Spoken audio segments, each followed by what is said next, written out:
I've seen some comments like, don't look down on Japan, stop comparing us to Singapore. Really? That's like watching an AV and yelling, stop showing me dirty stuff. Come on, guys, that's exactly the point of this channel. Exposing the dirty truth Japan keeps hiding.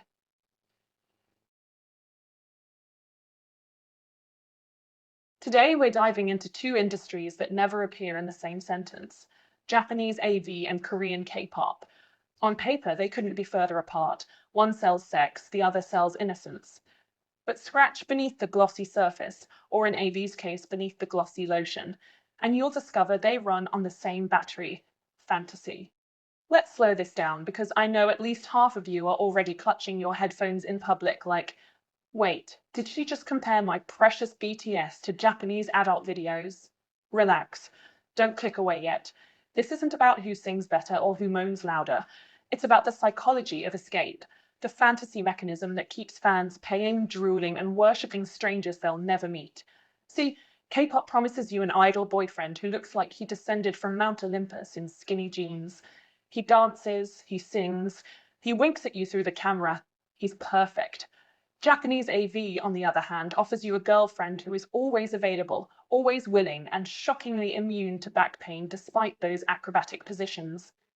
Both are theatre productions, carefully staged to look real, yet existing purely to fill the gaps of ordinary, painfully boring lives.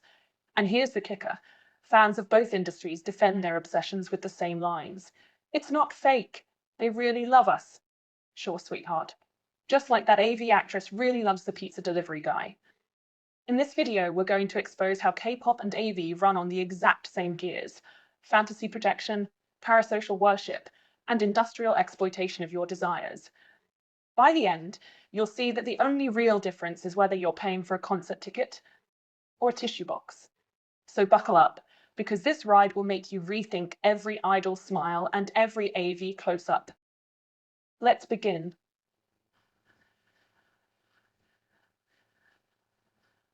Let's be honest, reality is boring. Nobody wakes up at 6 a.m., scrolls through emails from their boss, and thinks, wow, I'm living the dream. No, you're living in a shoebox apartment, eating instant noodles and praying your Wi Fi doesn't cut out during your Zoom call. That's why fantasy industries thrive, because they sell you the life you'll never have, neatly packaged in high definition. In Japan, AV says, here's the girlfriend you'll never date, the scenario you'll never experience, and the confidence you'll never have. It's like a video game cheat code for intimacy. No swiping, no rejection, no I'm busy this weekend. Just press play and she's already waiting, conveniently dressed as a nurse, teacher, or stepmother who somehow forgot about pants. Meanwhile, K-pop delivers the same psychological drug, just without the parental advisory sticker. Idols are presented as flawless beings, never sweaty, never cranky, never farting in the dawn. They smile for you, cry for you, even thank their fans during award shows as if your $3 Spotify stream was personally responsible for their Gucci belt. It's the exact same mechanism. Take a regular human, sandblast away all imperfections, and project them back as the ultimate fantasy partner. Now, here's where it gets darker.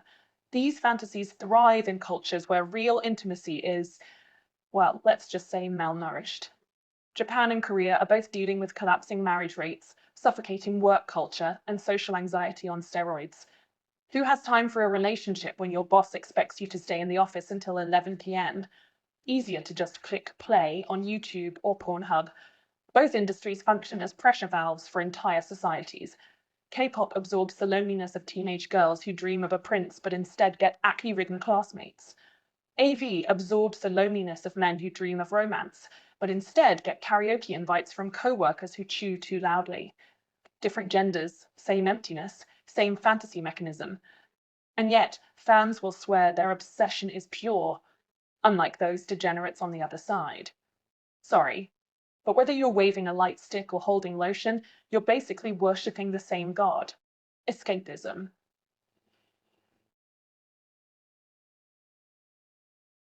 Here's the dirty secret nobody wants to admit. Neither AV nor K-pop is about talent. It's about mass production. These industries are factories. One sells abs and eyeliner, the other sells cleavage and cosplay. Both churn out products with the efficiency of a Toyota assembly line, except instead of Camrys, you're getting cam girls and camera-ready idols. Let's start with K-pop. Do you really think those trainees followed their dreams? Please. They were recruited at 12, starved into a size 0, drilled in synchronized dancing until their knees gave out, and taught to smile while silently screaming inside. The companies don't nurture human beings. They manufacture dolls with just enough personality to appear relatable. Fans gush about how their bias really loves them, but in reality, that boy has signed a 10-year contract that basically says, you belong to us. No dating, no freedom, and definitely no carbs. Now hop over to Japan's AV industry. Replace trainee with actress, and the similarities are uncanny. Women are scouted, promised fame, or at least enough cash to pay rent, and then slotted into endless scenarios. Nurse, maid, office lady, stepsister, rinse and repeat. Their job isn't to act. It's to embody whatever male fantasy the studio cranks out that week. And just like K-pop idols, they're not allowed to age, complain, or show their real personality. They're cogs in a machine designed to monetize loneliness. The genius, if you can call it that, is how both industries sell the illusion of choice. In K-pop, you pick your bias. The shy one, the leader, the bad boy. In AV, you pick your actress. The innocent one, the mature one, the bad girl. It feels personal, but it's all scripted. It's not love, it's not intimacy, it's customer segmentation. And here's the savage part. The companies don't care if their idols collapse from exhaustion or if their actresses burn out after 2 years. Why? Because there's always another wide-eyed trainee or desperate 20-year-old ready to step in. The machine never stops. Your fantasy isn't fueled by passion, it's fueled by exploitation.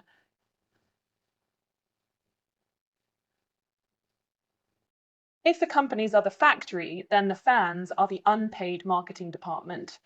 And let me tell you, they work harder than anyone. Whether it's screaming "stream it 24/7" for a K-pop comeback, or writing 3,000-word fan fiction about an AV actress who deserves respect, fans are the free labor keeping these industries alive.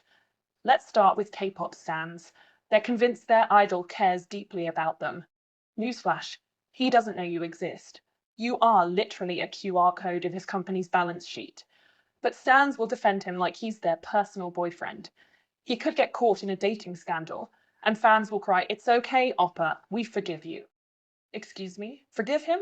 The man doesn't even know your blood type, and you're acting like you're the betrayed wife in a soap opera. Now, AV fans are no better. They'll sit there with lotion in one hand and moral superiority in the other, insisting, "It's just art, it's not real." Oh, really?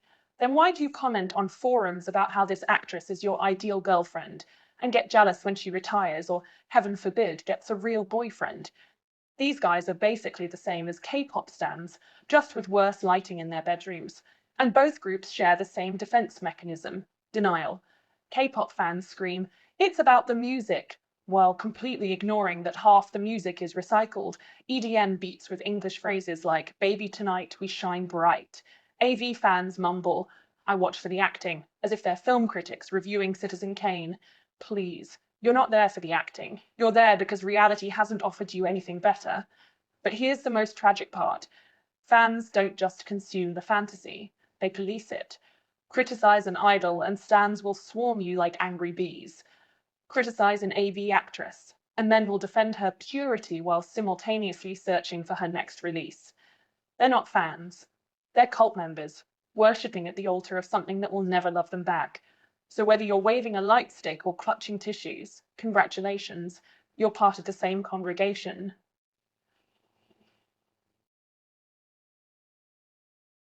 Here's the million-dollar question. Why are Japan and Korea world champions in exporting fantasies?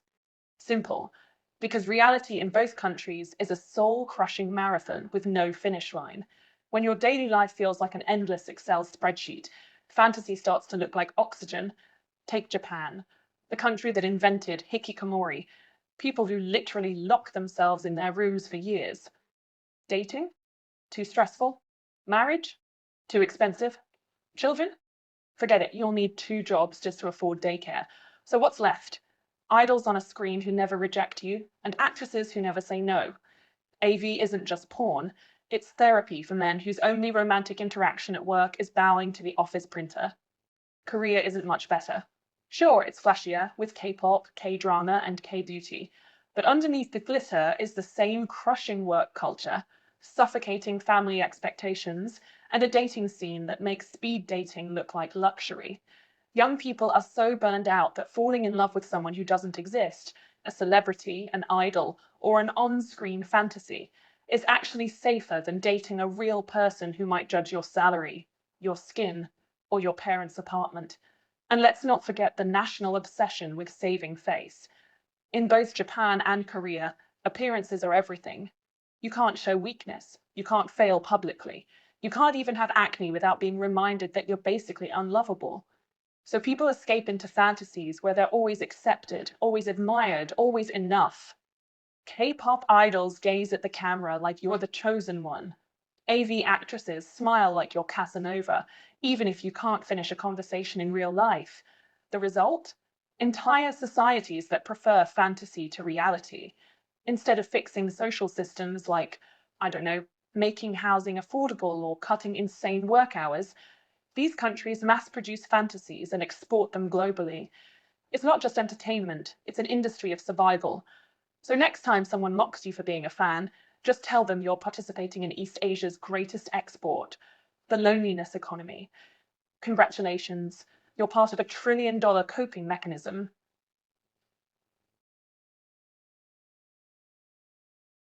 Here's where it gets ugly. Fantasies don't just stay on the screen. They creep into real life and start rewriting expectations of how men and women should behave. And in Japan and Korea, that's like pouring gasoline on a cultural dumpster fire. Let's start with Japan. AV has trained an entire generation of men to think relationships should be effortless.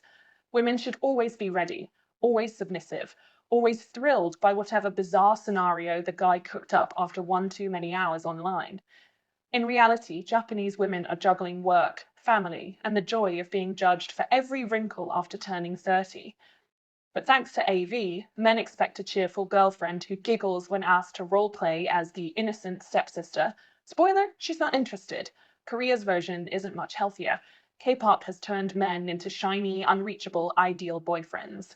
Perfect hair, sculpted abs, eternal devotion, basically a Disney prince with a Samsung sponsorship. Real Korean guys? Stuck competing with that fantasy, which means they either burn themselves out at the gym or give up entirely. Meanwhile, Korean women are told their worth depends on catching a man who looks and acts like an idol. It's an endless hamster wheel of insecurity.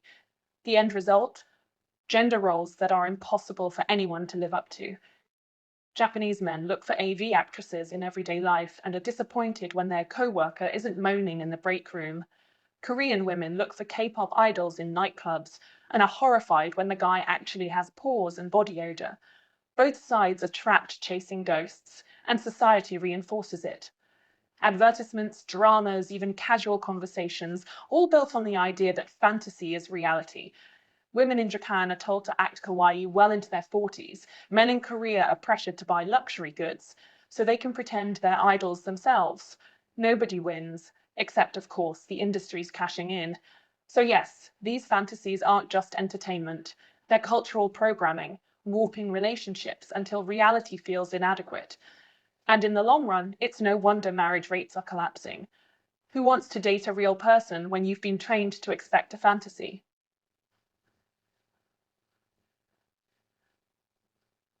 Here's the irony.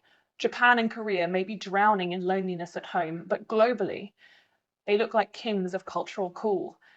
K-pop dominates Spotify playlists from Sao Paulo to Stockholm. Japanese AV is basically the world's most pirated cultural export.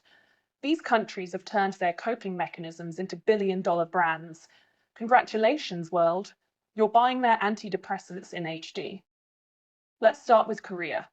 Governments brag about K-pop as soft power, like it's the new nuclear weapon. And sure, it looks glamorous. Sold-out stadiums, screaming international fans, billions of YouTube views. But back home, Korean youth are too broke to afford marriage, too burned out to date, and too stressed to enjoy life.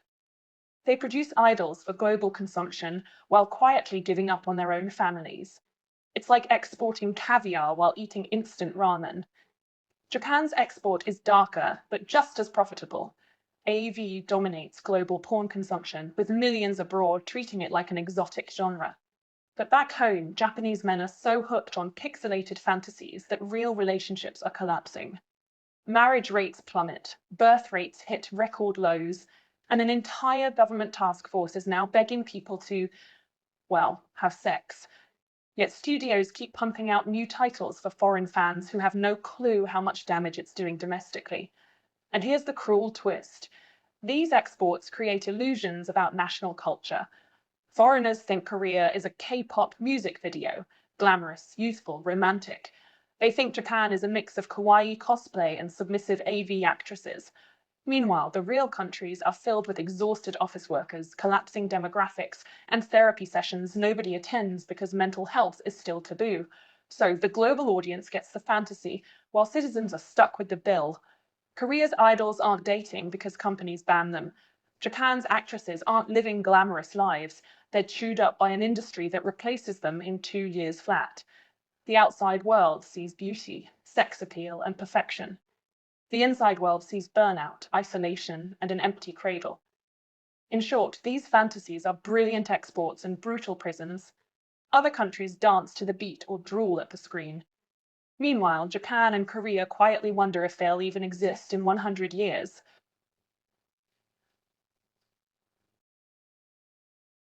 So here's the brutal truth. K-pop and Japanese AV are just two sides of the same fantasy coin.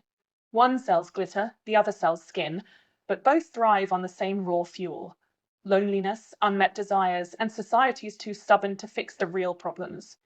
Instead of tackling work culture, gender inequality, and collapsing intimacy, Japan and Korea just crank up the fantasy machine and export it like it's their national duty. And what do fans get?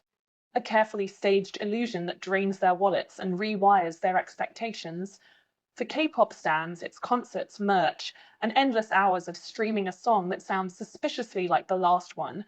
For AV fans, it's endless clicking through scenarios that look fresh but are really just reheated leftovers from 1998. Different delivery, same emptiness. Meanwhile, the citizens of Japan and Korea, they're not living the fantasy, they're paying the price. Birth rates collapse, marriage becomes optional, and intimacy turns into a lost art. The irony is painful. These countries have mastered the global export of desire, while their own people quietly forget how to love each other. It's like selling umbrellas to the world while standing in the rain yourself.